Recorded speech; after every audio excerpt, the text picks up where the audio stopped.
اللہ اکبر۔ الحمد للہ نحمده ونصلی علی رسولہ الکریم۔ یہ جو آپ لوگ تراویح کے بعد پھر مزید بیٹھتے ہیں کچھ دیر، یہ بڑی ہمت کی بات ہے۔ اس میں ثواب کا استحضار کیا کریں، کیونکہ یہ جو اس وقت بیان کیا جاتا ہے یہ قرآن ہی کے مضامین بیان کیے جا رہے ہیں، اور رسول اللہ صلی اللہ علیہ وسلم نے فرمایا جو لوگ اللہ کے ذکر کے لیے جمع ہوتے ہیں، ذکر سے مراد ہے علم کی مجلس، ڈھانپ لیتے ہیں، اور اللہ تعالیٰ پھر ان کا تذکرہ ایسے لوگوں میں کرتے ہیں جو اللہ کے پاس ہیں، یعنی فرشتے جو اللہ کے خاص مقرب فرشتے ہیں۔ تو اس لیے وقت و تھکاوٹ کا ہوتا ہے، لیکن تھوڑی سا ہمت کر کے سنا کریں۔ بعض دفعہ کوئی چیز انسان کو اس وقت سمجھ میں نہیں آتی، اس کو غیر ضروری لگتی ہے، لیکن وہ دماغ کے کسی کھانچے میں محفوظ ہو جاتی ہے، اور زندگی کے کسی نہ کسی موڑ پہ پھر وہ کام آتی ہے۔ ایسا بھی ہوتا ہے۔ قرآن مجید میں اللہ کا ارشاد ہے وَذَكِّرْ فَإِنَّ الذِّكْرَىٰ تَنفَعُ الْمُؤْمِنِينَ، کہ نبی صلی اللہ علیہ وسلم کو فرمایا کہ آپ نصیحت کیا کریں، اس لیے کہ نصیحت مومن کو بہرحال فائدہ پہنچاتی ہے۔ میں ایک واقعہ جلدی سے بہت ہی شارٹ سناتا ہوں تاکہ یہ جو بات کہہ رہا ہوں یہ سمجھ میں آ جائے۔ کئی دفعہ وہ سنا چکا ہوں، اس لیے بہت ہی مختصر۔ وہ ہمارے حضرت کے پاس ایک نوجوان بیعت ہونے کے لیے آیا، تو حضرت نے کہا میں بیعت نہیں کرتا، پہلے میں امتحان لیتا ہوں، پہلے بیانات سنو، ایسے جلد بازی میں نہیں۔ تو اس نے کہا میرا واقعہ سن لیں، پھر آپ مجھے بیعت کریں نہ کریں آپ کی مرضی ہے۔ اس نے بتایا کہ میں گلوکار تھا اور بڑا ڈانسر تھا، اور بہت میں نے ترقی کی، نام کمایا، بہت پرانا واقعہ یہ۔ تو میں جو ہوں پھر، لیکن دل میں سکون نہیں تھا، شادی بھی ہو گئی، بچے بھی ہو گئے، عزت بھی مل گئی، پیسہ بھی مل گیا، سکون نہیں ملا۔ تو خودکشی کا خیال آیا، تو رات کو میں بجلی کے کھمبے کے قریب گیا ہوں تار پہ لٹکنے کے لیے، تاکہ اپنے آپ کو کرنٹ دے کے مار دوں۔ بالکل قریب جانے کے بعد مجھے خیال آیا کہ ایک دفعہ قرآن مجید کی تلاوت کر لو موت سے پہلے۔ اب دیکھیں کتنی بیوقوفی کی بات ہے نا، کہ کر رہے ہو حرام اور یہ سمجھ رہے ہو کہ میں نیک کام کر کے حرام موت مروں گا تو بخشش ہو جائے گی، یہ تو بیوقوفی تھی۔ تو لیکن دل میں خیال آیا کہ مرنے سے پہلے کوئی اچھا کام کر لو۔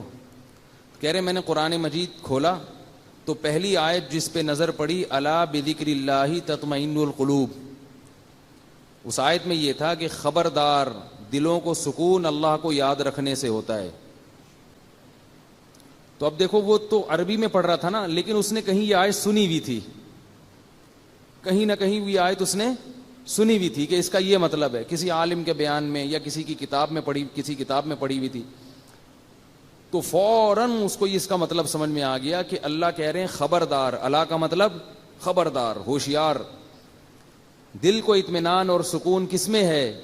اللہ کی یاد میں، شریعت کے مطابق زندگی گزارنے میں۔ کہہ رہے ہیں بس میں سمجھ گیا کہ اللہ نے مجھے تنبیہ کی۔ اب دیکھو وہ ایک بات جو کبھی بچپن میں اس نے سنی تھی، اس کے دماغ کے کسی گوشے میں بیٹھ گئی، اور اسے خودکشی کے وقت یاد آئی ہے وہ آیت، بلکہ یاد بھی قرآن دیکھنے سے آئی ہے۔ تو اس کا فائدہ ہو گیا نا، اس نے خودکشی کا ارادہ ترک کیا، داڑھی رکھی، گلوکاری سے توبہ کی، قرآن پہ محنت کی، بنوری ٹاؤن سے عالم بنے پھر وہ، اور پھر عالم بننے کے بعد حضرت سے بیعت ہونے کے لیے آئے، حضرت کے ہاتھ پہ بیعت ہوئے، اور ایک ہفتے کے اندر انتقال ہو گیا۔ تو اس لیے نصیحت کی کوئی بھی بات ہو اس کو غیر ضروری نہ سمجھا کریں۔ اور یاد رکھو علماء کے جو بیانات یوٹیوب پہ جاتے ہیں نا، ان کے ویور بہت کم ہوتے ہیں، 1 لاکھ 2 لاکھ، یہ کوئی لسنر تھوڑی ہیں۔ کسی گلوکار کے دیکھ لو نا، 2 کروڑ 3 کروڑ ایسے پہنچے ہوئے ہوتے ہیں۔ تو کوئی گانا ہو اس کے 3-4 کروڑ تک پہنچے ہوئے ہوں گے، اور پتہ نہیں کتنے لوگوں نے اپلوڈ کیا ہوا ہوگا۔ وہ کوئی مزاحیہ کلپ ڈال دو اس کے کروڑوں تک پہنچ جائیں گے، علماء کے لاکھوں تک بمشکل پہنچتے ہیں۔ وجہ اس کی کیا ہے کہ یہ معاملہ ہے غیب کا۔ گانے کا مزہ، فلموں کا مزہ وقتی ہوتا ہے، اس کے بعد ٹھکائیے آخرت میں۔ اور نصیحت کا مزہ وقتی نہیں ہے، بلکہ نصیحت تو وقتی طور پر کڑوی لگتی ہے، پریشان ہوتا ہے انسان۔ لیکن اس کے فائدے زیادہ ہیں. اور اللہ نے قرآن میں فرمایا قلیل من عبادی الشکور, میرے شکر گزار بندے تھوڑے ہیں. تو یوٹیوب میں آپ تعداد دیکھ لو, اس سے پتہ چلتا ہے کہ اللہ کے شکر گزار بندے تھوڑے ہیں. اوپر ایک مولانا طارق جمیل صاحب کی ویڈیو ہوگی, اس کو دیکھ لو کتنے, اور نیچے اگر کسی گلوکارہ کی ہو تو پھر دیکھ لو, وہ ناچنے والی ڈانس کرنے والی, اس کے لاکھوں کروڑوں تک پہنچے ہوئے ہوں گے. مولانا طارق جمیل صاحب اتنی ترقی کر کے بھی اس کے آدھے بھی نہیں پہنچے ہوئے ہوں گے, حالانکہ اتنے مشہور وائز ہیں اور اتنے خوبصورت بیانات کرتے ہیں, اتنا تقویٰ ہے, پھر بھی اس کے چوتھائی حصے کو بھی نہیں پہنچے. تو اس لیے جنت کا جو معاملہ ہے نا, نبی صلی اللہ علیہ وسلم نے ارشاد فرمایا حفت الجنت بالمکارہ وحفت النار بالشہوات. اللہ نے جنت کو ناپسندیدہ چیزوں سے ڈھانک لیا ہے, یعنی جنت پہ جو غلاف چڑھایا ہے نا, غلاف وہ اتنا خوبصورت نہیں ہے, اس لیے کسی کا بھی وہاں جانے کو دل نہیں کرتا. وہ غلاف کیا ہے؟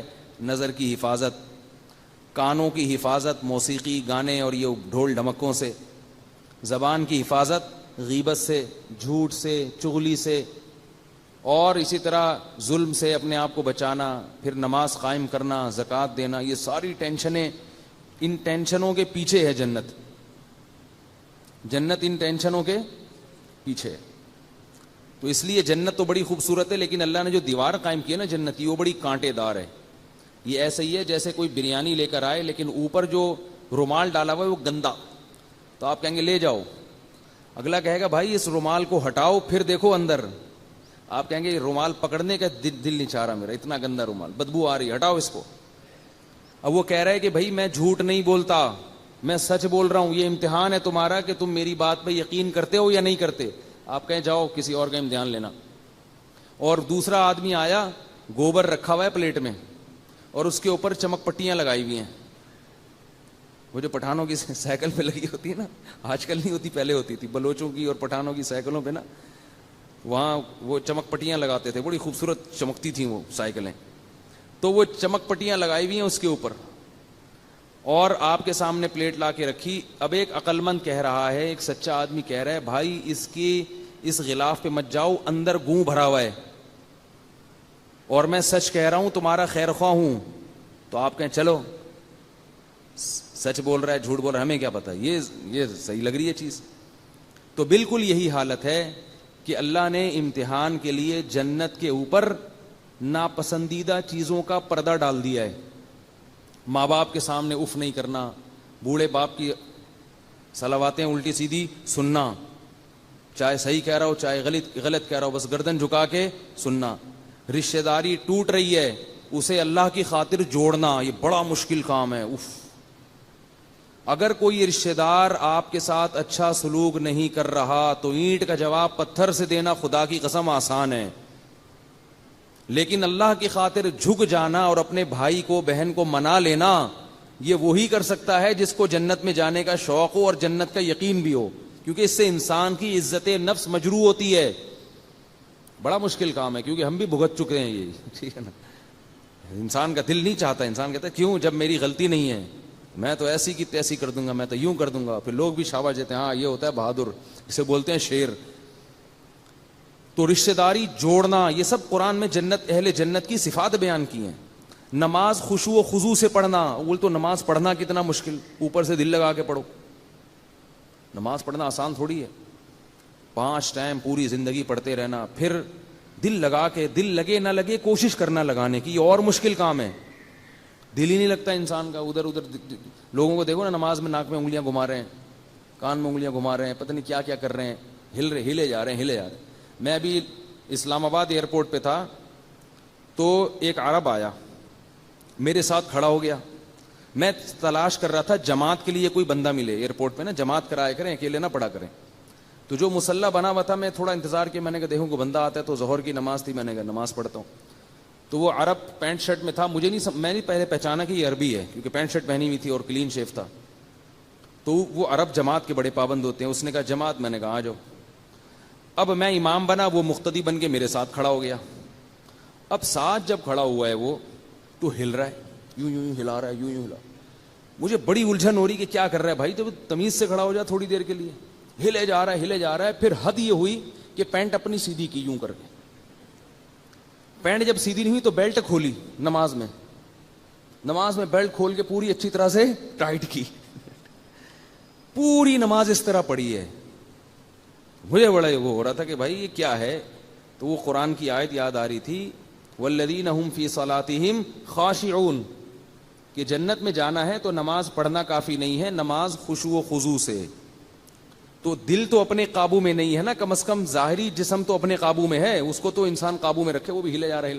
جب اس نے پینٹ سیدھی کرنا شروع کی, بیلٹ کھول کے, ہے نا کہ یہ زیادہ ہو گئی بھائی, یہ زیادہ ہو گئی.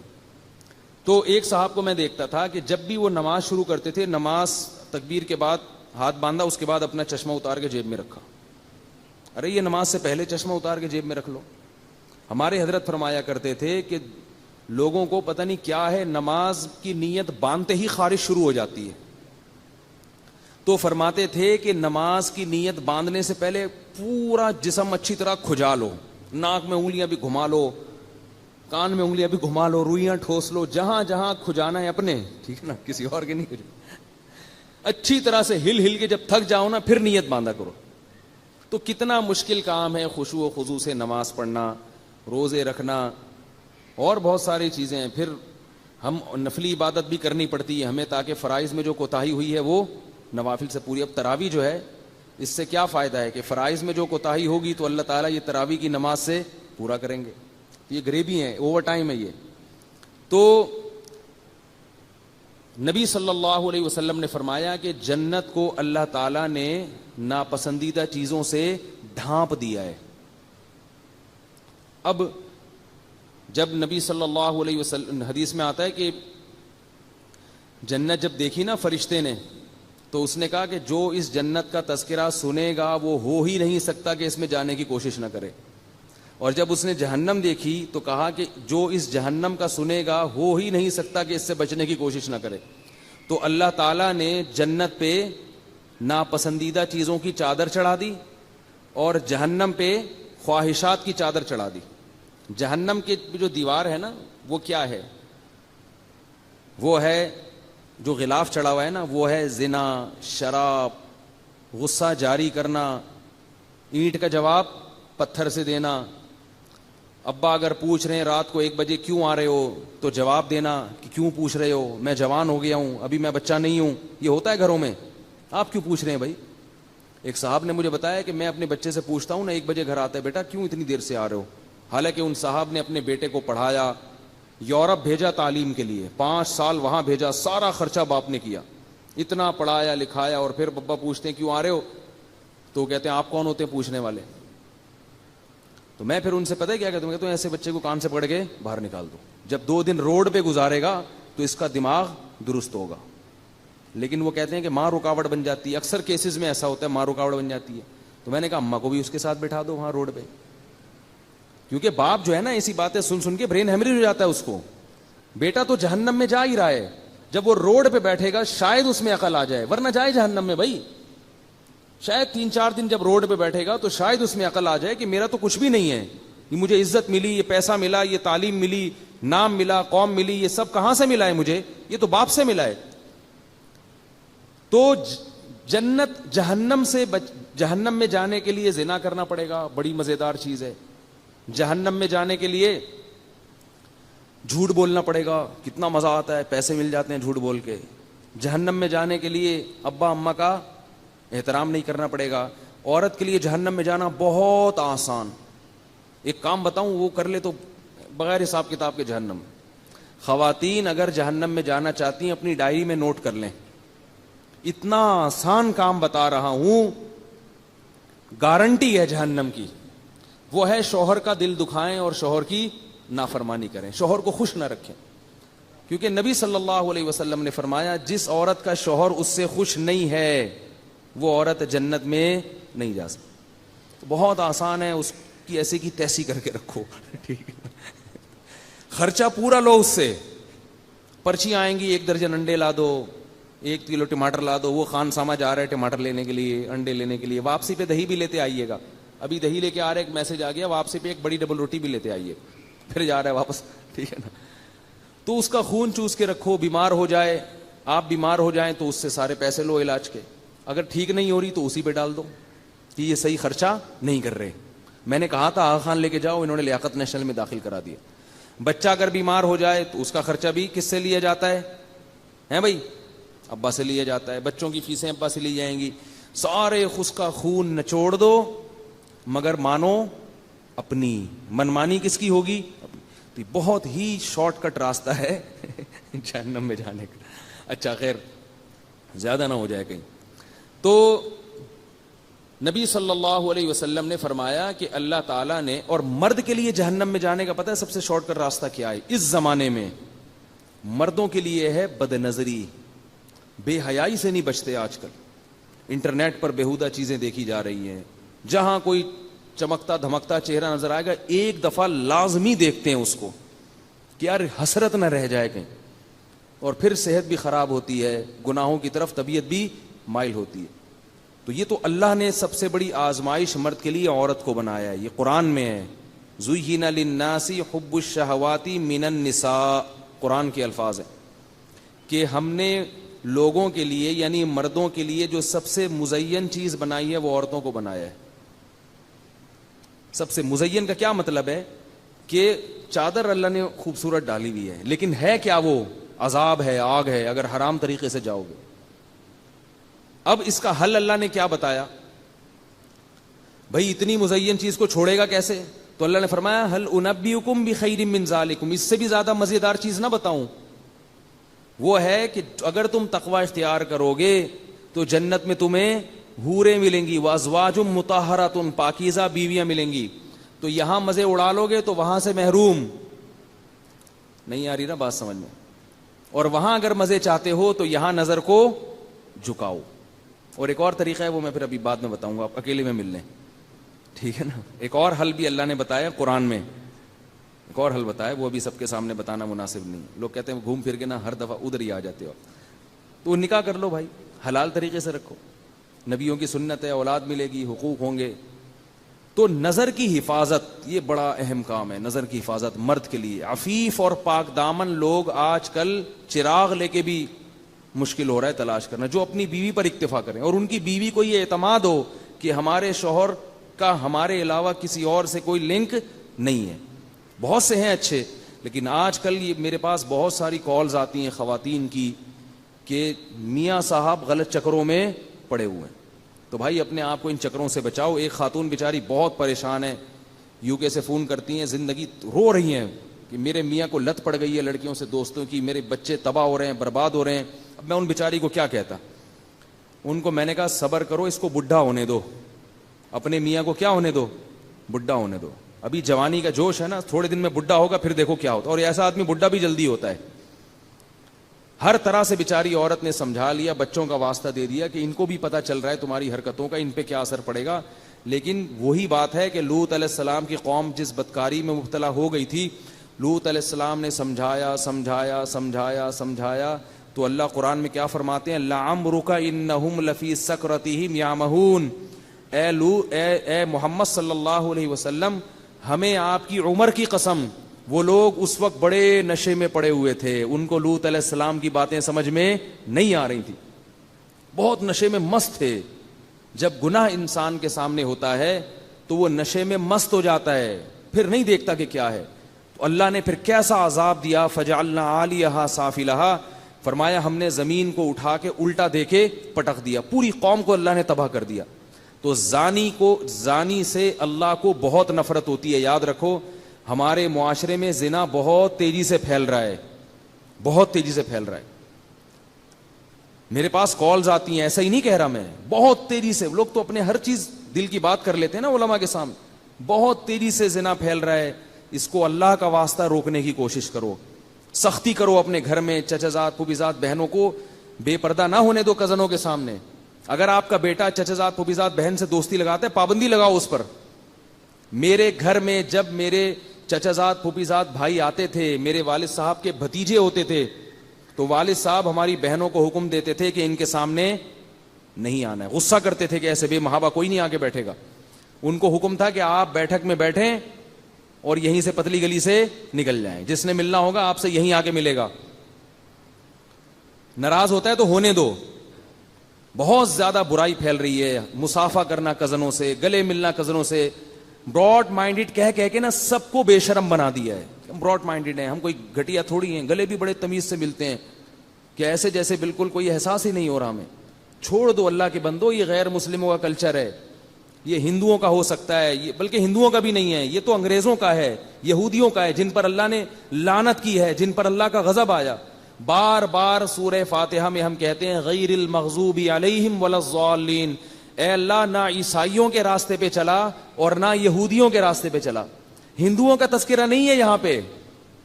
سورہ فاتحہ میں 2 قوموں کا اللہ نے ذکر کیا, 2 قوموں کا. اے اللہ ہمیں انعام یافتہ لوگوں کے راستے پہ چلا, انعام یافتہ لوگوں کے راستے پہ, ان لوگوں پر نہیں جن پر غضب ہوا. غضب کس پر ہوا تھا؟ یہودیوں پر.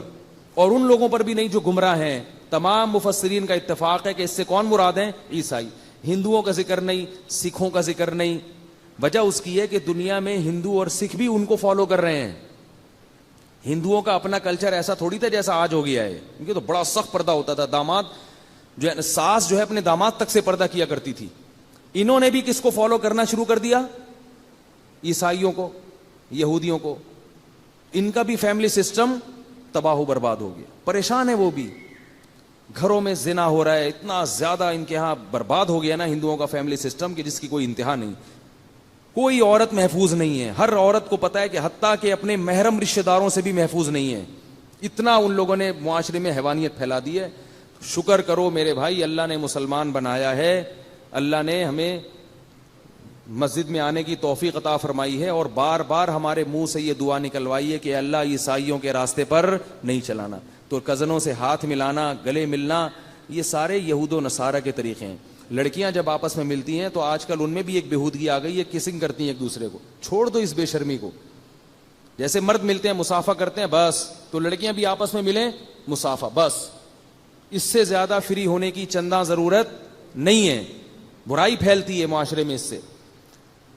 تو نبی صلی اللہ علیہ وسلم نے فرمایا کیا ہے کہ جہنم میں جانے کے لیے کیا ہے؟ زنا ہے, لڑکیوں سے فضول دوستیاں ہیں, گپے ہیں. اور جنت میں جانا ہے تو بیوی کو ٹائم دو. وہ ٹائم دینے کا آپ کے پاس ٹائم نہیں ہے, کیونکہ اس کا کوئی پولیس نہیں پوچھے گی آپ سے. وہ تو اللہ نے حکم دے دیا نا, اللہ نے حکم دے دیا بھائی اس کو ٹائم دو, تو اس کے لیے ٹائم نہیں ہے. کوئی فون آ جائے اننون نمبر سے کسی لڑکی کا تو بھاگ جائیں گے, بچے پھینک کے بھاگ جائیں گے, ٹھیک ہے نا. تو جہنم میں جاؤ بہت اچھا ہے بھائی. اللہ تعالیٰ نے قرآن مجید میں بتایا ہے کہ لَأَمْلَأَنَّ جَهَنَّمَ مِنَ الْجِنَّةِ وَالنَّاسِ أَجْمَعِينَ. جب بھی ہم ایسی باتیں سنتے ہیں تو اشکال ہوتا ہے کہ اتنے سارے لوگ کیا سارے جہنم میں چلے جائیں گے؟ ہے بھائی ایک تو مسلمانوں کا ریشو کتنا ہے, وہ کم ہے. 1 ارب یا 1.25 ارب مسلمان ہیں, باقی سارے کیا ہیں؟ کافر ہیں. ان کافر میں بہت سے کچھ ایسے ہوں گے جن تک دین کی دعوت نہیں پہنچی ہوگی, ان کو آپ نکال دیں. باقی زیادہ تر تو وہ ہیں کہ جن پر اسلام پہنچ چکا ہے, وہ بھی جہنم میں. پھر یہ اتنے سارے جو مسلمان ہیں ان میں بھی گنہگاروں کا ریشو بہت زیادہ. تو شیطان یہ دل میں وسوسہ ڈالتا ہے کہ وہ بھی جہنم میں. تو دماغ میں خیال آتا ہے کہ بھئی ایسا تو نہیں ہے کہ ہم ہی غلط ہوں, باقی سارے کیا ہوں؟ صحیح ہوں. تو اتنے سارے لوگ جہنم میں جائیں گے, اتنے سارے لوگ جہنم میں جائیں گے. اللہ نے کئی مقام پہ قرآن میں اس سوال کا جواب دیا ہے. پہلے دلائل قائم کیے اپنی توحید پر کہ میں خدا ہوں, میں رب ہوں, میں کھلاتا ہوں, میں پلاتا ہوں, میرے سوا کوئی معبود نہیں, اور میں نے آسمان سے جو دین اتارا ہے وہ صرف اسلام ہے, اسلام کے علاوہ کوئی اور چیز قابل قبول نہیں ہے. اور میں زنا کو ناپسند کرتا ہوں, میں بے حیائی کو ناپسند کرتا ہوں. میں بول رہا ہوں رک جاؤ. کیسی عجیب عجیب آیتیں ہیں قرآن کی, خدا کی قسم. انما الخمر والمیسر والانصاب والازلام رجس من عمل الشیطان. اے ایمان والو, شراب, جوا, پانسے, یہ سب ناپاک اور پلید عمل ہیں. انشورنس بھی جوا ہے. جوا چاہے وہ روڈ پہ گٹر کے ڈھکن پہ بیٹھ کے کھیل رہے ہو نا, وہ بھی جوا ہے. اور وہ کمپنی بنا کے کھیلو گے کہ ابا مر گئے تو اتنے پیسے ملیں گے, نہیں مرے تو آپ کی رقم ڈوب جائے گی, یہ بھی جوا ہے. اس کو جدید شکل دے دی ہے. تو اللہ کے قرآن میں فرماتے ہیں یہ جوا اور یہ ساری چیزیں نجس ہیں, پلید ہیں. اور آگے فرمایا فہل انتم منتہون, میں تمہارا رب ہوں, تمہیں روک رہا ہوں, تو کیا بتاؤ تم رک جاؤ گے اب میرے کہنے سے؟ کیسے کیسے اللہ تعالیٰ ترغیبیں دے رہے ہیں, ابھار رہے ہیں کہ میں خدا تمہیں کہہ رہا ہوں شراب چھوڑ دو, میں خدا تمہیں کہہ رہا ہوں کہ جوا چھوڑ دو, انشورنس چھوڑ دو, انشورنس کی جو ملازمت ہے جوئے میں کسی بھی طرح سے پڑنا حرام ہے, یہ سب ناپاک عمل ہیں. فہل انتم منتہون, کیا آپ بھی رکو گے؟ کوئی اثر ہی نہیں ہوتا ہمارے اوپر. جب نبی صلی اللہ علیہ وسلم مشرکین کو یہ باتیں کرتے تھے تو مشرکین نے بھی یہی اعتراضات کیے تھے, کہتے تھے آپ ہمارے قوم کے خلاف اتنا کیوں جا رہے ہیں, آپ ایسا کریں کہ اس قرآن میں ان احکام میں تھوڑی سی تبدیلی کر لیں. آج ہم نے جو سورہ یونس پڑھی تو اللہ نے حکم دیا قل ما یکون لی ان ابدلہ من تلقاء نفسی فقد لبثت فیکم عمرا من قبلہ, دیکھو میں تمہارے درمیان 40 سال رہا ہوں, میں نے کبھی کوئی کلام اپنی زبان سے پیش نہیں کیا. 40 سال کے بعد اچانک ایک امی کی زبان سے ایسی آیتیں نکلنا شروع ہو گئیں جو دلوں کو ہلا رہی ہیں اور اس میں بڑے پیارے احکام دیے جا رہے ہیں, تو سمجھ لو کہ یہ میری طرف سے نہیں ہے, یہ اللہ کی طرف سے ہیں, اور اللہ اپنی طرف سے جو کچھ میری زبان پہ جاری کرے گا میں اس میں تبدیلی نہیں کر سکتا. اور یہ بھی بتایا اللہ نے کہ نبی کو کہ ان کو کہہ دو انی اخاف ان عصیت ربی عذاب یوم عظیم, مجھے تو خود ڈر ہے کہ اللہ جو احکام مجھے دے رہا ہے اگر اس میں مجھ سے نافرمانی ہوئی تو مجھے بھی بہت بڑے دن کے عذاب کا خطرہ ہے, میں بھی پکڑ میں آ جاؤں گا. سب کے لیے قانون بنا دیا اللہ نے, سب کے لیے. تو بھائی یا تو ایک طرف یہ دلائل ہیں ان کو دیکھو, اور اگر اکثریت کو دیکھنا ہے تو پھر اللہ نے دھمکی دی ہے لَأَمْلَأَنَّ جَهَنَّمَ مِنَ الْجِنَّةِ وَالنَّاسِ اجمعین, فرمایا یہ نہ سمجھو کہ جہنم میری چھوٹی ہے, میں نے قسم اٹھائی ہوئی ہے کہ میں جہنم کو جنات اور انسانوں سے بھر دوں گا. زبردستی نہیں اللہ کسی کو جہنم میں, ہم تو قسم اٹھاتے نا زبردستی, یہ تاکید کے لیے بتایا جا رہا ہے کہ ایسا ہوگا. اس خوش فہمی میں مبتلا نہ رہنا کہ جنت میں زیادہ لوگ جائیں گے اور جہنم میں کم, نا نا نا نا نا, جہنم میں زیادہ لوگ جائیں گے, بھر دوں گا میں, اس لیے کبھی اس خوش فہمی میں نہ رہنا. یہاں تک فرمایا یوم نقول لجہنم هل امتلأت وتقول هل من مزید, اس دن کو یاد کرو جب ہم جہنم سے کہیں گے کہ اے جہنم کیا تو بھر گئی ہے, اور جہنم کہے گی اے اللہ بتا اور بھی کوئی ہے تو ڈال دے میرے پیٹ میں, اور بھی ہے تو ڈال دے میرے پیٹ میں. وجہ اس کی یہ ہے کہ اللہ نے اپنے بندوں پر حجت کو تام کر دیا ہے. لا اکراہ فی الدین قد تبین الرشد من الغی, فرمایا دین میں زبردستی نہیں ہے, آپ غیر مسلم کو زبردستی مسلمان نہیں کر سکتے. آپ کسی ہندو کو سمجھا تو سکتے ہو کہ اس پتھر کے سامنے سر مت جھکاؤ, گن پوائنٹ پہ اس کو وہاں سے ہٹا نہیں سکتے, اسلام نے اجازت نہیں دی. لیکن آگے اللہ نے دھمکی دے دی ہے. اللہ نے فرمایا کہ میں جو کہہ رہا ہوں نا کہ زبردستی دین پہ نہیں لا سکتے, اس لیے نہیں کہ تمہیں کنفیوژن ہے کہ پتہ نہیں ہمارا دین صحیح بھی ہے یا نہیں ہے, نا نا نا نا نا, فرمایا اس لیے نہیں لا سکتے قد تبین الرشد من الغی, سیدھا راستہ اور غلط راستہ بالکل ایسے کلیئر ہے جیسے دودھ کا دودھ اور پانی کا پانی. اتنا صاف جب راستہ ہے تو اگر کوئی بت کے سامنے جھک رہا ہے تو اپنی جہنم کا سامان خود اکٹھا کر رہا ہے. وہ اللہ پوچھے گا قیامت کے دن اس سے اپنے ہاتھوں سے بنا کے کیوں جھکے اس کے سامنے. جس نے بنایا ہے, جس رب نے پیدا کیا, پانی میں آنکھ ناک کان دل دماغ جگر بنائے, اس کے سامنے کیوں نہیں جھکتے تھے. تو یاد رکھو جیسے ہندو کا غلط ہونا بالکل واضح ہے, ایسے ہی مسلمان کے لیے نماز نہ پڑھنا بھی گمراہی ہے, اس میں بھی دو رائے نہیں ہو سکتی. رمضان کا روزہ چھوڑ دینا اسی طرح غلط ہے بالکل, اس میں بھی دو رائے نہیں ہو سکتی. چونکہ جب ہم نے اللہ کو مان لیا, ہم نہ ہندو مذہب اختیار کرتے ہیں نہ سکھ مذہب اختیار کرتے ہیں, ہم مانتے ہیں کہ ایک خدا ہے, اس کا ایک رسول ہے جو آخری نبی ہے اور اس کی کتاب ہے, تو بھائی پھر اس کتاب کو فالو کیوں نہیں کرتے, اس کو کیوں نہیں فالو کرتے. لوگ کہتے ہیں مولویوں میں اختلاف بہت ہے, بھائی قرآن کے حکام تو بہت واضح ہیں نا, کیا مولویوں میں یہ بھی اختلاف ہے کہ نمازیں 5 ہے کہ 4 ہیں؟ بولو نا بھائی, اس میں کوئی اختلاف ہے کیا؟ یہ بھی اختلاف ہے کہ سود لینا غلط ہے؟ کیا اس میں بھی اختلاف ہے کہ ماں باپ کا دل دکھانا ثواب ہے یا حرام ہے؟ اس میں کوئی اختلاف ہے؟ گرین والے سے پوچھو, وائٹ والے سے پوچھو, ٹانگیں چوڑی کرنے والے سے پوچھو, پتلی کرنے والے سے پوچھو, سب کہیں گے کہ بھئی سب سے بڑا جرم حقوق العباد میں والدین کی, بولو بھائی, نافرمانی. ان کو پریشان کرنا سب سے بڑا جرم ہے. سب کا اتفاق. قل تعالوا اتل ما حرم ربکم علیکم. یہ آیت مجھے بڑی پیاری لگتی ہے. اللہ تعالیٰ ایسا معلوم ہوتا ہے کہ ہم لوگوں کے 15ویں صدی کے مزاج کو دیکھ کے نا اللہ نے یہ آیت نازل کی ہے. ویسے تو اس زمانے میں بھی فٹ تھی, آج اور زیادہ فٹ آ رہی ہے. ایسے جیسے ہم اختلافات کے بکھیڑوں میں پڑ کے نا پریشان ہو جاتے ہیں, یار کیا ہے پتہ نہیں کیا کرنا ہے, ٹانگیں یوں کرنی ہے کہ یوں کرنی ہے, ٹھیک ہے نا. ادھر جاؤ وہ بولتے زور سے آمین, وہ رفع الیدین وغیرہ نہیں کرنا, رفع الیدین وہ کہہ رہے یہ کرنا ہے وغیرہ. پھنس جاتا ہے انسان. پگڑی کون سی پہننی بھی ہے کہ نہیں پہننی, ٹوپی پہننی ہے یا کرانی ہے کسی کو, تو اتنی پریشانی ہو جاتی ہے انسان. اتنے فرقے بن گئے ہیں. اہل حدیث کی بھی بڑی قسمیں وجود میں آ گئی. ٹوپیوں والے الگ, بغیر ٹوپیوں والے. ابھی تک تو یہ تھے نا حنفیوں میں دیوبندی بریلوی بنے ہوئے تھے. اہل حدیث میں کہا جاتا تھا نہیں, اہل حدیث میں بہت سارے بن گئے, ٹوپی والے, بغیر ٹوپی والے. پھر اہل حدیث میں بعض کہتے ہیں کہ عورتیں سمٹ کے نماز پڑھیں, اہل حدیث میں ایسے علماء ہیں. اور بعض کہتے ہیں نہیں مردوں کی طرح پڑھیں. پھر جو بغیر ٹوپی والے ہیں ان میں بھی بہت نماز جنازہ کچھ زور سے پڑھتے ہیں, کچھ آہستہ پڑھتے ہیں, کچھ عجیب. تو پبلک اتنی پریشان ہوتی ہے کہ یار یہ دین کے مقتدا اور رہبر ہیں, کہاں لے کے جا رہے ہیں یار ہم.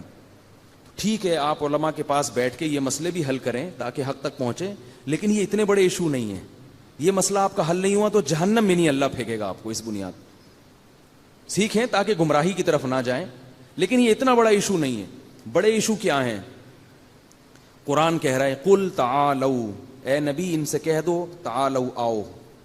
کیسا پیارا اس انداز ہے, آؤ. نتلو ما حرم علیکم ربکم, میں تمہیں اللہ کی آیات پڑھ کے سناتا ہوں جس سے پتا چلے گا کہ تمہارے پیدا کرنے والے نے کن چیزوں کو تم پہ حرام کیا ہے. کیسا اندھیب انداز ہے. تعالوا آؤ, آؤ میں بتاتا ہوں. چھوڑو ادھر ادھر نہ جاؤ, وہ ٹانگیں چوڑی, وہ پتلی, وہ زور سی, وہ چھوڑو ادھر ادھر ادھر. کہتے ہیں نا جیسے کوئی بندہ پھنسا ہوا ہو نا, وہ گرین والا ادھر کھینچ رہا ہو, دوسرا ادھر, اور کوئی مولوی صاحب دور کھڑے تماشا دیکھ رہے ہو, پریشان ہو, یار یہ بیچارہ کنفیوز ہو رہا ہے, تو کہتا نا یار ادھر, کہتا نا ادھر ادھر میں تجھے بتاتا ہوں, زیادہ چکر میں نہیں پڑ, تو بھائی یہ 2-4 کام کر لے. بالکل یہی انداز ہے اللہ کا.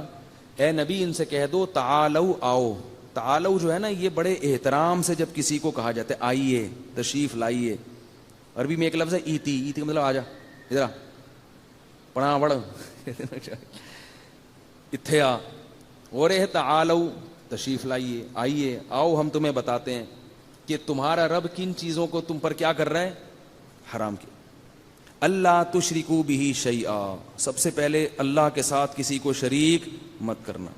یا اللہ مدد چلے گا, یا رسول اللہ مدد قبول نہیں ہے, نہیں ہے. بس چھوڑ دو اپنے مولوی لوگ جو تمہیں کہہ رہے ہیں نا یا رسول اللہ مدد ہونا چاہیے, ان کے فلانے مہاجر مکی نے لکھ دیا تو فلاں نے لکھ دیا. وہ ہمارے اکابر نے لکھا ہے. مشکل کشا اس معنی میں نہیں لکھا مشکل کشا کہ اللہ نے ان کو اختیارات دیے ہیں. مشکل کشا اس کو بھی کہہ دیا جاتا ہے بعض دفعہ کہ وہ آپ کی کوئی مشکل بیٹھ کے حل کر دے, اور اس لفظ کو پکڑ کے بیٹھ کے کہ حاجی امداد اللہ مہاجر نبی مکی نے بھی مشکل کشا لکھا ہے. وہ بھائی وہ اس معنی میں نہیں لکھا. اگر اس معنی میں لکھتے کافر ہو جاتے اور ہم ان کو اپنے بزرگوں کی فہرست سے نکال دیتے. جو مشرک ہے وہ تھوڑی بزرگ ہوتا ہے.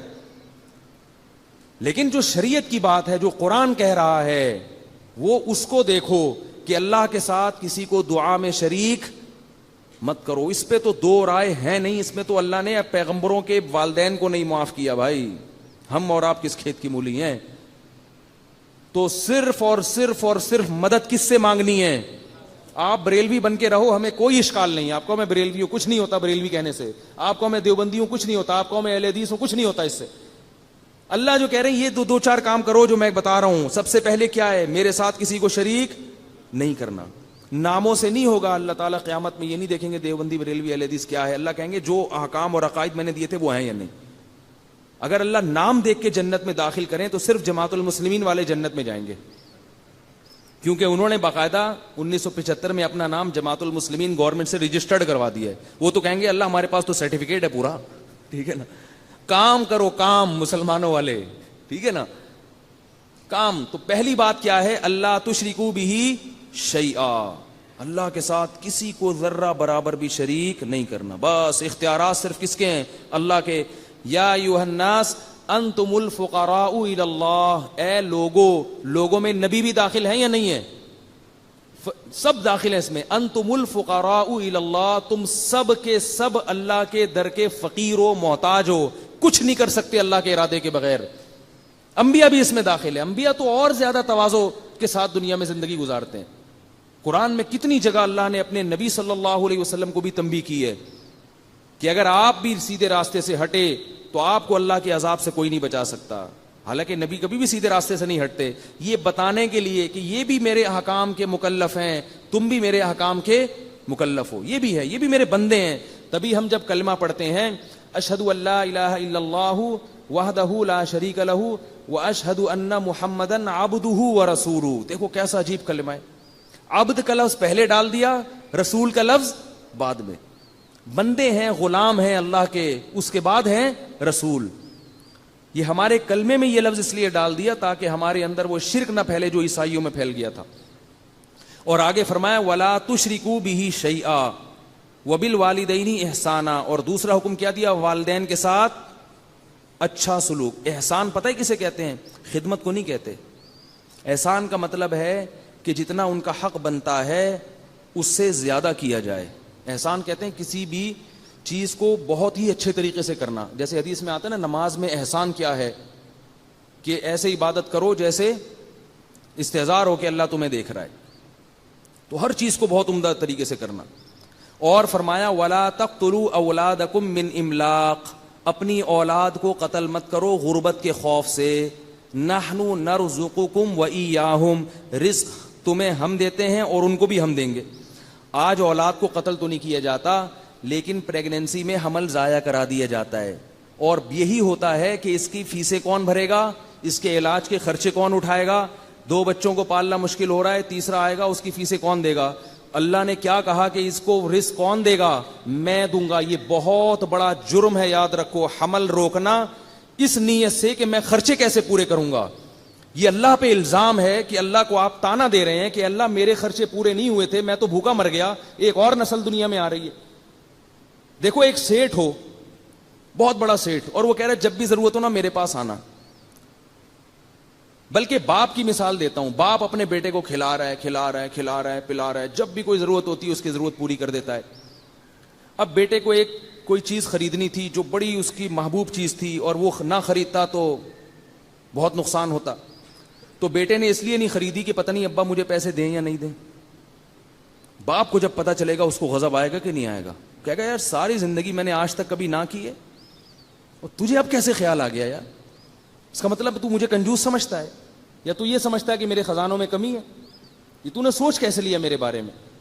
تو اللہ اس معاملے میں بہت غیرت مند ہے. رزق کے معاملے میں اللہ نے ہمیں بہت کھلایا ہے بھائی, سارے خرچے پورے کیے اللہ نے, ہمارے جوان کر دیا, پیدا ہوئے تو ماں کی چھاتیوں میں دودھ پیدا کر دیا اللہ نے. اللہ کہہ رہے یہ تم عقل کے اندھے ہو, تم پیدا ہوتے ہو ماں کی چھاتیوں میں دودھ کہاں سے آتا ہے؟ یہ اس کا مطلب ہے مجھے پتا ہے کہ بچے کی کیا کیا ضرورتیں ہیں. اب آگے تم نسل روک رہے ہو کہ میں فیسیں کہاں سے بھروں گا. یہ یہودیوں کی سوچ ہے جن پر اللہ نے لعنت بھیجی ہے. وہ یہ کہتے تھے کہ اللہ کے ہاتھ بندے ہوئے ہیں, اللہ بہت تھوڑے تھوڑے کھلاتا ہے. یہودی کہتے تھے. اللہ کو ایسا غصہ آیا, قرآن میں اللہ نے فرمایا غلت ایدیہم, ان کم بختوں کے ہاتھ بند ہو گئے ہیں.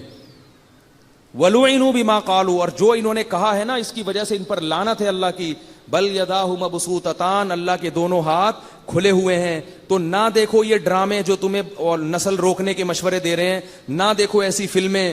وہ جو بول فلم آئی تھی نا, اس کے ڈائلاگ مجھے کسی نے بتائے. وہ جو بچی نے اپنے باپ سے کہا کہ جب کھلا نہیں سکتے تو پیدا کیوں کرتے ہو, وہ ڈائلاگ بڑا مشہور ہوا, لوگوں نے بڑے تبصرے کیے, ہاں بھائی بالکل صحیح کہا بھائی, جب کھلا نہیں سکتے اتنے درجنوں بچے تو پیدا کیوں کرتے ہو. میں نے کہا اگر مجھے فلم میں لے کے آؤ اور یہ ڈائلاگ مجھے دو, اور وہ بچی سے کہے کہ مجھے کہے کہ جب کھلا نہیں سکتے تو پیدا کیوں کرتے ہو, تو میں اس کو یہ جواب دوں گا یہ نمبر لگا کے. نمبر 1, کھایا نہیں ہے تو اتنی بڑی کیسے ہو گئی.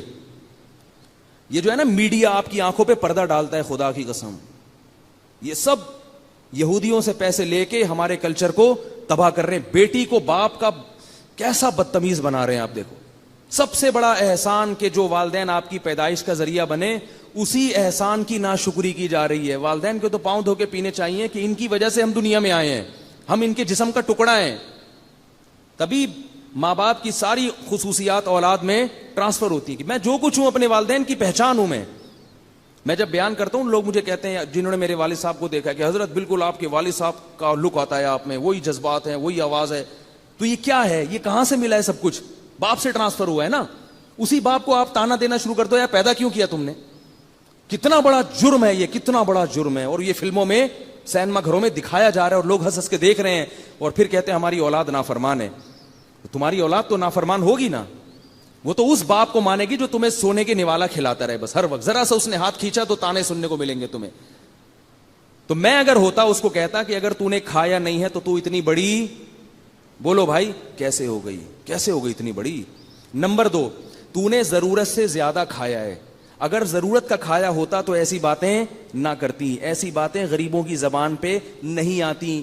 یہ فضول باتیں اور یہ اللہ کی نافرمانی کی باتیں ان کی زبان پہ آتی ہیں جنہوں نے ضرورت سے بہت زیادہ کھا لیا ہوتا ہے, پیٹ بھرے ہوئے ہوتے ہیں, پھر الٹی پھینکتے ہیں. ایسی بہت زیادہ کھاتا ہے نا انسان, پھر ناشکرا ہوتا ہے. قرآن میں اللہ نے کہا نا اگر اللہ لوگوں کو رزق بہت زیادہ دینا شروع کر دے سب اللہ کے نافرمان بن جائیں گے. اور تیسری بات میں اس سے یہ کہتا کہ ٹھیک ہے بیٹا غلطی ہو گئی, ہم نے آپ کو پیدا کر لیا, غلطی ہو گئی تو اس غلطی کی تلافی بھی ہو سکتی ہے. اگر آپ کا خیال ہے کہ آپ دنیا میں آنا آپ کا غلط تھا تو یہ بندوق اٹھا کر کے ختم کر دو اپنے آپ کو.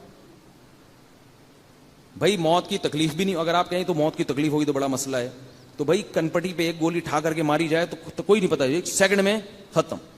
تو بھائی اب زندہ کیوں ہو؟ چلو اس وقت تو بچے تھے, عقل تھی, اب تو بڑی ہو گئی, اتنی باتیں کر رہی ہو میرے سامنے, تو بیٹا یہ بندوق ہے, آپ سے نہیں جلدی میں مار دیتا ہوں, ختم. نہ اپنے آپ کو گولی مار رہے ہو, اس کا مطلب اس زندگی کو نعمت سمجھتے ہو نا. تو اس لیے بار بار کہہ رہا ہوں کہ کلچر کس کا فالو کرنا ہے؟ جو اللہ اس کے رسول بتا رہے ہیں تمہیں. اس سے ہمارے گھروں میں برکت آئے گی. پہلے زمانے میں اگر غریب کے 12-13 بچے ہیں, نہیں کھانے کو مل رہا, تو کیا سکھایا جاتا تھا؟ صبر شکر کر کے کھا لو, اسی میں اللہ برکت دے دے گا. اور کیسے صحت مند نکلتے تھے بچے, وہ کیسے بڑے ہو گئے روکھی سوکھی کھا کے. میں پہلے جہاں رہا کرتا تھا وہاں ہمارے گھر کے قریب ایک غریب آبادی تھی. میں نے گھر میں دیکھا کہ ان کے غربت بہت ہے, صرف روٹی پکتی ہے, سالن نہیں پکتا. تو وہ کیا کرتے تھے, جب سالن پکتا تھا نا سب بچے روٹی لے کے بھاگ جاتے تھے اور کھا لیتے. بھوک اتنی ہوتی تھی ان کو. سارے صحت مند بنے ہیں, وہ اتنے صحت مند, لمبے لمبے قد ان کے نکلے ہیں. میں کہتا یار ان کا وقتوں کو روٹی ملی نہیں اور ان کے قد دیکھو. ٹھیک ہے, ڈاکٹروں سے نہیں پوچھو ہر چیز, بہت سے کام کون کرتا ہے؟ اللہ کا. ڈاکٹروں کی اپنی بیچاروں کی صحت تو دیکھو. ڈاکٹر تو ڈبے پہ ڈبہ لکھتا رہے گا, یہ والا بھی پلا دو, یہ والا بھی ایکچولی اس میں یہ والے آئرن کی کمی ہے, یہ والا پلا دو. غریب, میں نے پٹھان بچے دیکھے ہیں, پٹھانوں کے علاقوں میں رہا ہوں میں, غریبوں کے. ایک پٹھان کو میں نے دیکھا, اس کے ساتھ میں رہا بہت. میں نے دیکھا کہ اس کا بچہ روتا ہے تو روٹی لا کے پکڑا دیتا ہے, صرف روٹی, اور بچہ صرف روٹی کھاتا ہے. اتنا طاقتور, اتنا. گندم کی روٹی کو ہلکا مت سمجھو, یہ میرا بیان ہے. گندم کی روٹی, جو ماہر ڈاکٹر ہے نا, چائلڈ اسپیشلسٹ, وہ بھی یہی کہتے ہیں کہ 3-4 سال کے بچے کے جسم میں ایک روٹی بھی 24 گھنٹے میں پہنچ گئی نا, بس اب رزق کی فکر کرنے کی ضرورت نہیں ہے. گندم میں سب کچھ رکھا ہے اللہ نے, اتنا مشکل نہیں بنایا جینے کو اللہ نے. تو اب اگر آپ نسل روکو گے اس لیے کہ خرچے کہاں سے پورے کروں گا, تو یہ کس پر الزام ہے؟ اللہ پر. اس لیے خرچوں کی نیت سے. ہاں اگر کوئی عورت صحت خراب ہو گئی, بیمار ہو گئی, وہ ایک الگ بات ہے. تو جلدی جلدی میں آیت کمپلیٹ کروں. نحن نرزقکم وایاہم, اللہ فرماتے ہیں رزق کون دیتا ہے؟ میں دیتا ہوں, میں. تو یہ نظر کس پہ رکھنی ہے رزق کی؟ اللہ پہ. اگر آپ اللہ پہ نظر نہیں رکھتے تو بھی آپ کبیرہ گناہ کے مرتکب ہو, چاہے ٹانگیں چوڑی کر کے نماز پڑھو یا ٹانگیں پتلی کر کے, ہری پگڑی پہنو یا سفید پگڑی پہنو, کچھ بھی کر لو, جنت میں نہیں جا سکتے. اور فرمایا ولا تقتلوا اولادکم من املاق نحن نرزقکم وایاکم, اور آگے فرمایا ولا تقربوا الفواحش ما ظہر منها وما بطن, بے حیائی کے کاموں کے قریب مت جاؤ, چاہے چھپے ہوئے ہوں یا علانیہ ہوں. نہ سب کے سامنے بے حیائی کرو, زنا کر کے لوگوں کو بتا رہے ہیں شو مارنے کے لیے, اور نہ چھپ کے یہ کام کرو. دونوں طرح سے اللہ کو کھلے عام تو اور زیادہ گناہی. اور آگے فرمایا ولا تقتلوا النفس التي حرم اللہ, کسی انسانی جان کو قتل مت کرو. آج دیکھو نا موبائل سنیچنگ, ذرا ذرا سی بات پہ ایک 10-10 ہزار کے موبائل کے پیچھے انسان کی جان لے لیتے ہیں. وہ قتل کوئی بات ہی نہیں ہے. 10-10 20-20 ہزار میں گھروں سے جنازے نکال دیتے ہیں, جوان بیویوں کو بیوہ کر دیتے ہیں, بچوں کو یتیم کر دیتے ہیں. اللہ نے فرمایا کہ یہ کام بولو بھائی مت کرو. اور آگے فرمایا ولا تقربوا مال الیتیم, یتیم کے مال کے قریب مت جاؤ. اگر باپ کا انتقال ہو گیا اور چھوٹا بھائی موجود ہے تو اس کے مال کو ہاتھ مت لگاؤ. بڑا بھائی سارا کاروبار ہڑپ کر جاتا ہے, چھوٹی بہنیں ہیں, چھوٹے بھائی ہیں, ان کو وراثت نہیں دی جاتی. اور اسی طرح دوسرے مقام پہ اللہ نے عورت کا مال کھانے سے بھی منع کیا کہ جو بہن کی وراثت ہے اس کو دو, اس کو ہاتھ مت لگاؤ. یہ بھی احکام ہیں. اس کے علاوہ اور بھی چند احکام ہیں, میں سب بتاؤں گا تو وقت بہت زیادہ لمبا ہو جائے گا. قرآن میں بکھرے ہوئے ہیں یہ احکام, یہ آتے رہیں گے تو انشاءاللہ بتاتا رہوں گا. اس میں کسی کا کوئی اختلاف بولو بھائی نہیں, اور اگر کوئی اختلاف کرتا ہے تو وہ بھی جہنمی ہے. ان میں کیا اختلاف ہوگا بھائی؟ تو کیا خیال ہے بھائی؟ اور سب سے زیادہ اللہ نے نماز نماز نماز نماز بار بار نماز کا حکم دیا, تو نماز قائم کر لو بھائی. شروع ہی کوئی اتنا مشکل نہیں ہے. آپ کہیں گے نا ابھی تو میں کہہ رہا تھا بہت مشکل ہے نماز پڑھنا, اب کہہ رہا ہوں بہت مشکل نہیں ہے. شروع کرنا, عادت ڈالنا مشکل ہے. جب ایک دفعہ عادت پڑ جائے گی نا نماز کی, 40 دن ہمت کر کے تکبیر اولیٰ کے ساتھ نماز پڑھو تو عادت پڑ جائے گی انشاءاللہ. جس کو نماز کی عادت پڑ جاتی ہے اس کو اگر کوئی 1 ارب روپے بھی دینا کہ آج فجر کی نماز چھوڑ دو 1 ارب روپے دوں گا میں نے دیکھا ہے نمازیوں کو وہ نہیں چھوڑتے. وہ تو پڑھنی ہے بھائی, آنکھ نہ کھلے اس لیے چھوڑ گئی ایک الگ بات ہے. تو یہ مشکل کام اللہ نے ان کے لیے کیا بنا دیا؟ آسان. جتنی بھی لالچ دو گے نماز نہیں چھوڑوں گا بھائی, نہیں چھوڑتے نماز, چاہے جہاز ہو, چاہے سفر ہو, چاہے ٹرین میں ہو, چاہے بس میں ہو. تو عادت ڈالنا مشکل ہے. ایک دفعہ جب آ گئے نا روٹین میں پھر نہیں چھوڑتی الحمدللہ. تو عادت ڈال لو اس کی. رمضان کا روزہ ہے, زکوٰۃ ہے, وہ نکالو. تو یہ چند احکام ہیں میرے بھائی موٹے موٹے جنہیں ہم نے کیا کرنا ہے. اور عورت کے لیے شوہر کو خوش رکھنا, اور دوسرا پردہ کرنا. یہ جو بے حیائی پھیل رہی ہے نا جس کے روکنے سے اللہ نے مردوں کو حکم دیا, یہ بے حیائی پھیلانے والا کون ہے؟ بولو نا بھائی, آپ کی آواز نہیں جا رہی, میری آواز جا رہی ہے اوپر خواتین. یہ بے حیائی پھیلانے والا کون ہے؟ اگر خواتین پردے میں نکلیں گی تو بار بار نظر کی حفاظت پر مرد مجبور ہوگا. کتنی بڑی آزمائش ہے, کتنی بڑی آزمائش. جب نکلو تو کوئی آ رہی ہوگی بن سے سنورتے ہوئے, پھر جو ہے نا وہ بد نظری کا دل کرتا ہے لوگوں کا. بتاتے ہیں ہمیں کہ حضرت بہت مصیبت ہے, جھکا ہے, 4 دفعہ توبہ کر چکے ہیں, 5ویں دفعہ نہیں ہو رہا ہم سے, ایسے کہتے ہیں لوگ. تو یہ وبال کس پر آ رہا ہے؟ عورت پر آ رہا ہے نا. تو کیوں لوگوں کو اپنی طرف متوجہ کر رہی ہے؟ پھول کو اللہ تعالیٰ نے کانٹوں کے گرد رکھا ہے. اگر وہ بالکل ایسے ہی ہو جائے نا تو اس کی قدر و قیمت ختم ہو جائے گی. تو عورت کی ویلیو گر گئی ہے. پہلے زمانے میں کیا, ابھی ایک چھوٹا سا بس واقعہ بتا کے میں ختم کرتا ہوں. ہمارے ایک استاذ تھے, وہ اپنے گاؤں کا واقعہ بتا رہے تھے کہ ان کے گاؤں میں پردہ بہت تھا, اور بڑا پرانا واقعہ جب لوگ لمبے لمبے سفر نہیں کرتے تھے. تو کہہ رہے ہیں کہ ہمارے ساتھ ایک پٹھان تھا, وہ کہیں سفر کر کے گیا, تو جس علاقے میں گیا وہ بھی پردے والا علاقہ. تو کہہ رہے ہیں 3-4 مہینے وہ ہمارے ساتھ رہا ہے, تو پردہ اتنا تھا علاقے میں کہ کوئی عورت کسی کو نظر ہی نہیں آئی. تو کہہ رہے ہیں جب وہ واپس آیا نا اپنے گھر کی طرف تو گاڑی ایسے بھگا رہا تھا ٹھیک ہے نا, اپنی بیوی کو دیکھنے کے لیے, کہ کوئی عورت نظر نہیں آئی اس کو. تو کہہ رہے ہیں اتنی اسپیڈ میں گاڑی بھگا رہا تھا, ہمیں ڈر تھا کسی کھائی میں نہ گرا دے. ہم نے کہا کیا کر رہا ہے؟ کہہ رہے بھائی میں نے اتنے عرصے میں عورت نہیں دیکھی, مجھے اپنی بیوی یاد آ رہی ہے.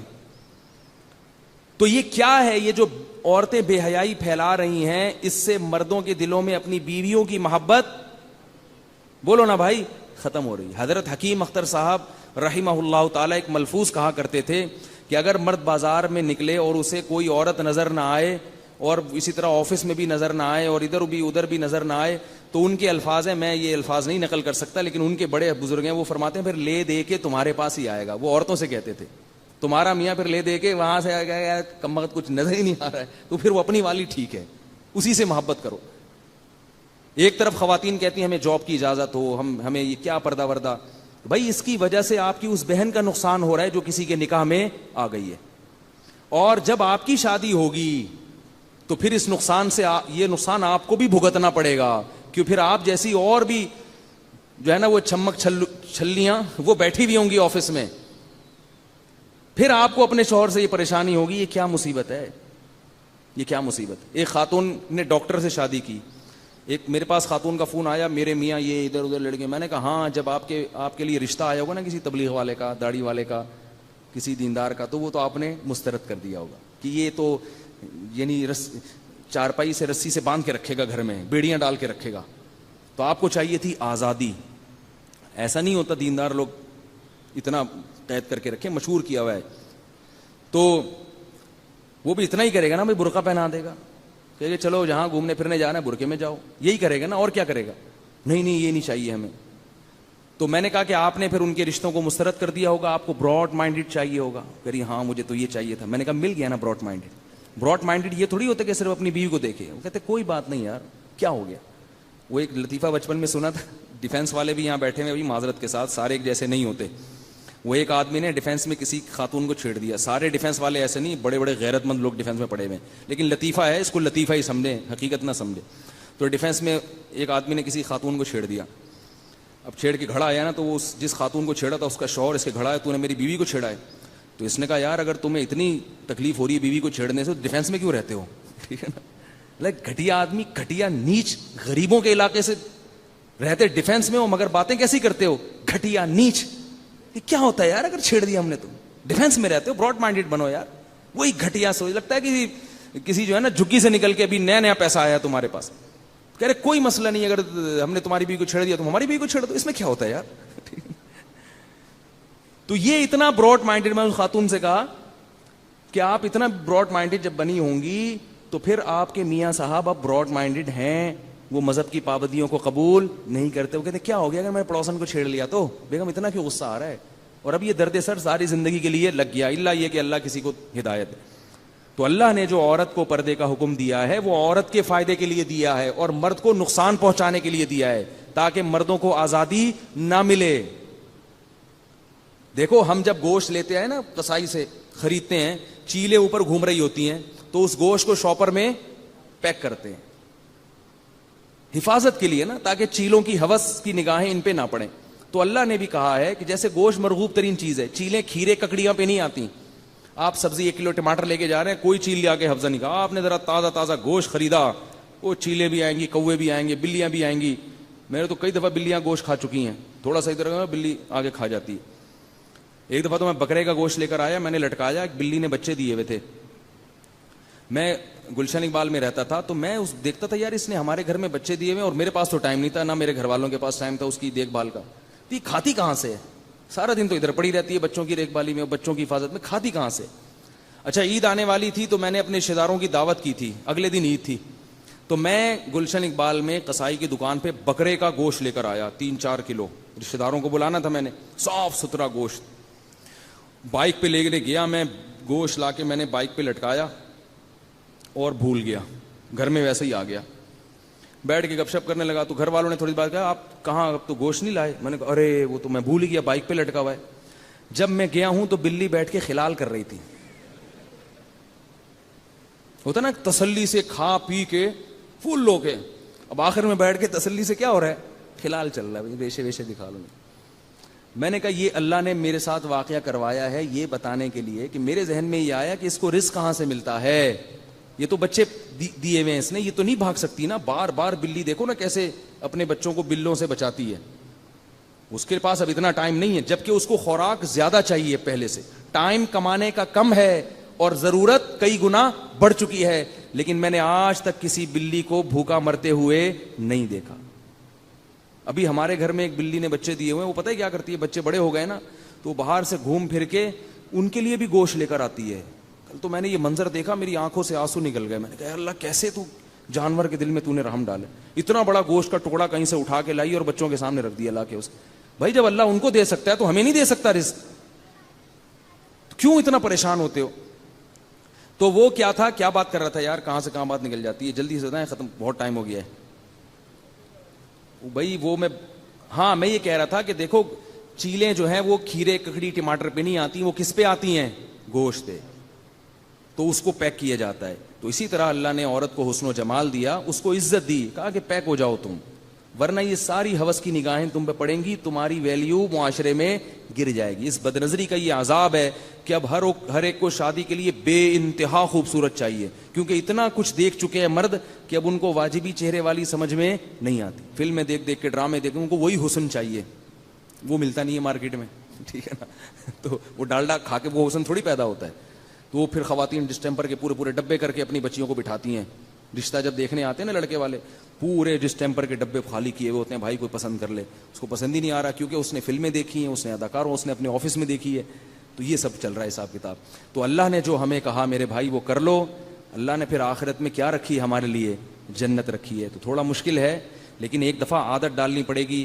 پھر پاکیزہ زندگی مل جائے گی, پھر اسی زندگی میں مزہ آنا شروع ہو جائے گا, پھر گناہوں کی زندگی سے نفرت. ہمارے حضرت فرماتے تھے کہ مجھے جب کسی عورت پہ نظر پڑتی ہے تو نظر جھکانی نہیں پڑتی, خود بخود نظر جھکتی ہے میری, خود بخود, اچھا ہی نہیں لگتا دیکھنا, خود بخود جھکتی ہے. تو یہ عادت پڑ جاتی ہے انسان کو.